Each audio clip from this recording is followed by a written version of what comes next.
Well, hello and welcome. I'm calling Daniel from riffninja.com, and today we're going to do a series of lessons starting with the first lesson in the series, this one, and we're going to have a study of what's going on in a fabulous song called Voodoo Child that Jimi Hendrix did and was the originator of it, and Stevie Ray Vaughan did a heck of a job of it too.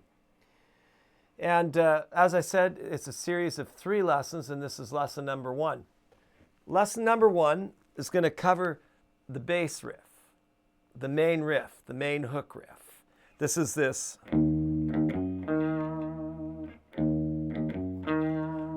This is not a new riff by any means. It's an old blues riff that has been remade and used to create this song. It's an important distance that's happening between the notes,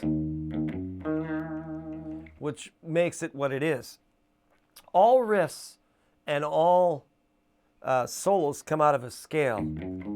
Most of the riffs that I'm going to show you will be based on this E pentatonic minor scale.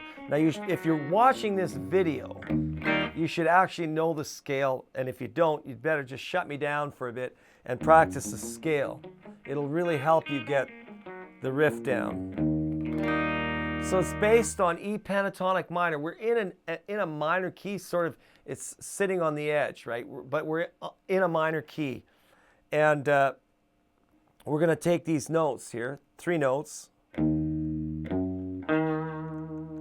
Low E, G on the 6th string, 3rd fret, and then high E. So it plays over the octave. So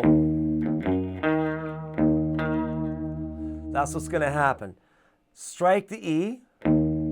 Just before you go to the G, which is on the 3rd fret, 6th string, you want an upstroke. So you go down, up, down on the G, up on the high E on the 4th string, 2nd fret.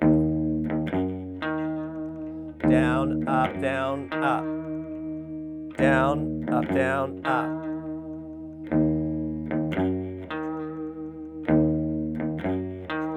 You notice I like to vibrate that high E a bit, which is just giving it some personality. If I play it straight.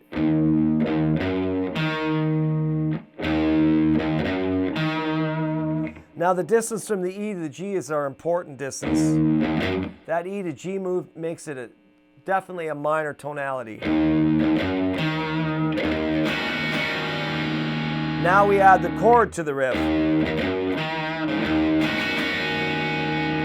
This is an E augmented 9th. Jimmy really loved that chord. The E augmented 9th is a bit of a situation on the chord technically, and I'm not going to get too deep in that.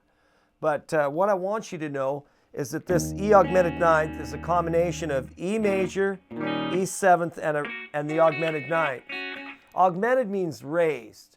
Sometimes you'll see this chord written out as E 7th sharp 9th or E AUG 9 or E sharp 9th, but technically it's an E major with the dominant 7th, the flatted 7th added to it, and then the augmented 9th. And the augmented 9th, the easiest way to play it, I've got another way that I'm going to show you in lesson number 2, but for today, for this lesson, you're going to play, because this is easier for you to reach, because it's not as big of a jump as the other option. And you kink bar with your pinky. You basically play a standard E major chord, you know, your first finger on the 3rd string, 1st fret, you know, your 2nd finger on the 2nd fret, 5th string, and your 3rd finger on the 4th string, 2nd fret, and then your pinky kinks across the 2nd and 1st string on the 3rd fret. And you get this very dissonant sounding chord. Dissonant meaning hard sounding, creating some tension. And now you couple it with the riff. Now, a trick to getting a nice smooth transition from this, which is the riff, to the chord, is to strike the E bass note one more time, so, and then strike the E augmented ninth. So what you're doing is you're using that E bass note, the last one, because the riff is, then the chord should start here on the E bass, and that's a down, down, up, down, down, up. And I sometimes add an extra upstroke. So I'll go down, down, up. And I buy my time by hitting that E bass note.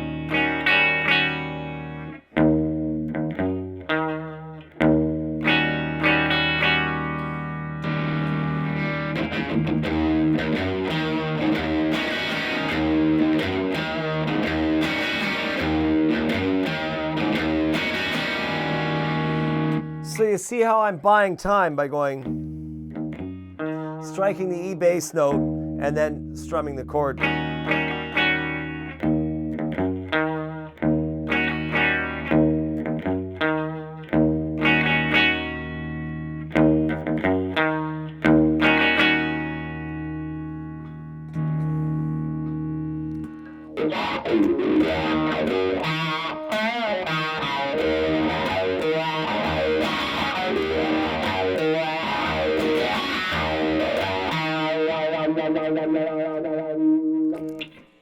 And of course, I'm using my trusty wah-wah pedal with that too, to create the full effect.